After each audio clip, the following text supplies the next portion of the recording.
suppose the nature of my own interest is that I grew up beside the River Shannon, and my children are growing up there, and it's very important to me to know that it's maintained. I suppose what I'm concerned about is the lack of clarity around.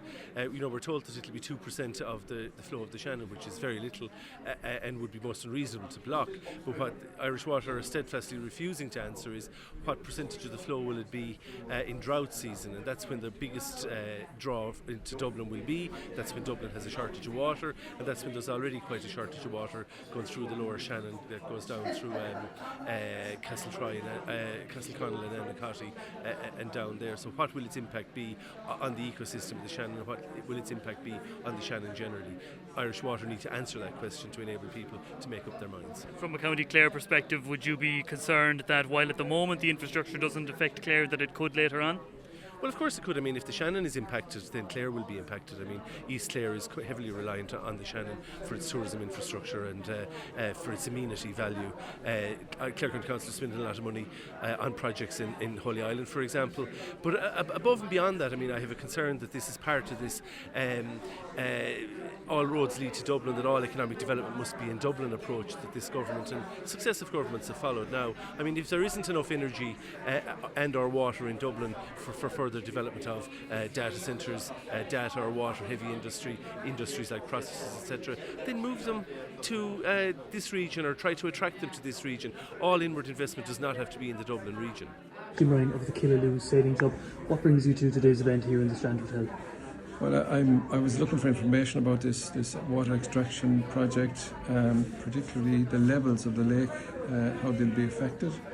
At Killaloo Sailing Club we have very shallow water in our launch area, and any further reduction in levels would be disastrous for the club, to be honest, and cost an awful lot of money to sort of resolve the problem. Mm-hmm.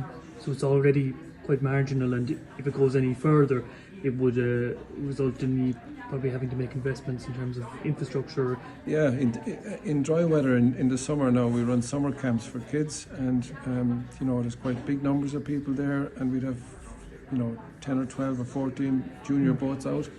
Those kids, if the water level is lower in the summer than what it is now, there'll be difficulty launching those dinghies, and we'll have to run the trolleys further out into the lake before the boats will float off the trolley. And also the safety boats. Our safety boats, we'd have 3 safety boats in the water during those periods, and the pontoon where we tie our safety boats, coming back ashore, the boats will go aground before they arrive at the pontoon, so that's a huge concern. And I still haven't found, there's answers here needed, and they're not in the Ishka presentation that we've seen, and there's a lot of data but no straight answers. I think that's what my opinion of it is. Killaloo Fianna Fáil Councillor Tony O'Brien, after having heard the presentation, what are your immediate thoughts? Well, Sean, nothing has changed. My opinion is still the same. The River Shannon is the greatest natural resource we have coming down Lough Derg. To us, is everything, and I fear for the future of Lough Derg if this and for the River Shannon if this project is pursued and if it goes ahead. Having listened to the people inside with the relevant data, and they spoke about fish life, they spoke about flows and so forth, it only reinforces what I firmly believe to be true, that it will be the decimation of what we now know as the River Shannon and Lough Derg if this project proceeds. And as I mentioned there, Clare County Council voted last week to object to this planning application with the Commission Clonala, and of course Tipperary County Council has done the same thing.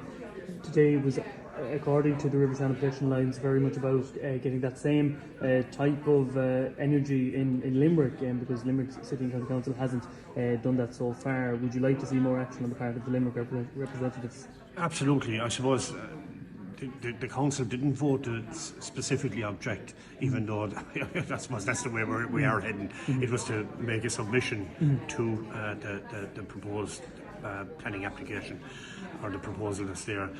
Certainly, to get back to your question, I would certainly like to see very much more proactive engagement from Limerick councillors and Limerick City and County Council. I suppose on a good note, I have had a conversation with the Mayor of Limerick, John Moran, and he is very much concerned as to what the effects of the water abstraction would have on the viability of the River Shannon, and particularly how it's going to affect coming into Limerick. So, that contact has been made, and I will keep you informed. And you mentioned at today's event that this isn't about not wanting Dublin to have the water supply that it needs, that obviously it's the capital city and it needs to be looked after, but that there are different approaches that can be taken. Absolutely, there are alternatives, and if I can repeat that, I'm not against at all, and I said this in the council chamber. Dublin City needs a constant water supply. Dublin City must have a constant water supply. It's our capital city, and they must be guaranteed a good water, steady, clean water supply.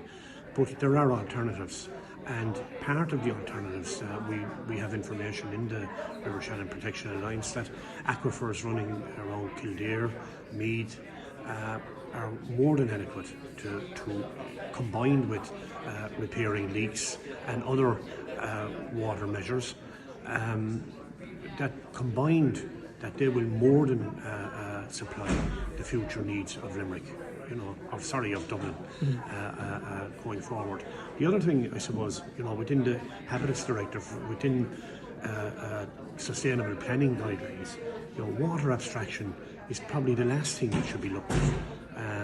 All other alternatives must be exhausted, and what I understand and what I have read of the planning application before the Borpinala is that Irish Water, Ishiaran, have not exhausted and have not looked at any other alternatives, and I think that is a huge mistake. And I'll say this as well, I think it's a huge mistake on our government's part, and I'm a part of the government party, and I'll call it out. This is wrong, and I'm saying this to our TDs and our elected representatives, or Oireachtas members in the Midwest. This is wrong, and it must be stopped.